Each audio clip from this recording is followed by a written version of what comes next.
आपके माध्यम से सदन के सदस्यों को एक अपील करना चाह रहा हूं ताकि हम इन सब विषयों पर, क्योंकि हमारा कृषि प्रधान प्रदेश है, किसान हमारा अन्नदाता है, किसान की जो व्यवसाय है, तो जो काम है खेती, ये खुले आसमान के नीचे है और बहुत ज़्यादा जिसको कहना चाहिए कि रिस्क एक्सपोजर प्राकृतिक आपदाओं का भी है, बीमारी का भी है, बाकी सब चीज़ों का भी है। तो इसमें विषय तो बहुत है, लेकिन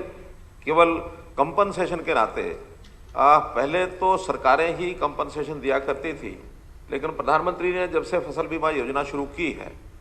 तो मैं समझता हूँ ये चर्चा 25-30 साल की चर्चा के बाद ये प्रावधान आया कि एक फसल बीमा योजना बनाई जाए और फसल बीमा योजना को स्वीकार करके और उसको लागू किया गया। कुछ परिवर्तन भी बीच बीच में होते रहे, लेकिन मेरा निवेदन ये है कि हम किसानों को भी इस बात के लिए प्रेरित करें कि वो इंश्योरेंस कराएं। इंश्योरेंस कराने के कई प्रकार के लाभ अपने को जो दिख रहे हैं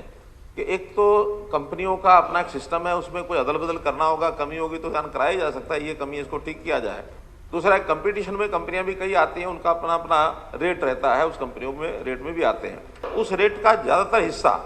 केंद्र सरकार, प्रदेश सरकार देती है, किसान को केवल 2% या एक आध फसल में 5% इतना ही प्रीमियम देना पड़ता है। अब ये 500-700 रुपये अगर किसान देता है तो बदले में उसको एक सुविधा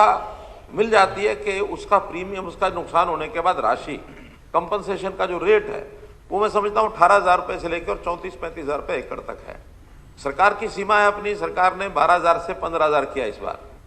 तो हम 12,000 से 15,000 ही दे पाएंगे, इससे ज़्यादा तो नहीं दे पाएंगे। अगर इंश्योरेंस कंपनी के माध्यम से उसको मिलता है तो 18,000 से लेकर 35,000 रुपये तक मिलता है, राशि बढ़ती है और उसको कंट्रीब्यूट मात्र 2% या जो भी कुछ राशि उसके करना पड़ता है, बाकी केंद्र सरकार और प्रदेश सरकार करती है। इसलिए एक तो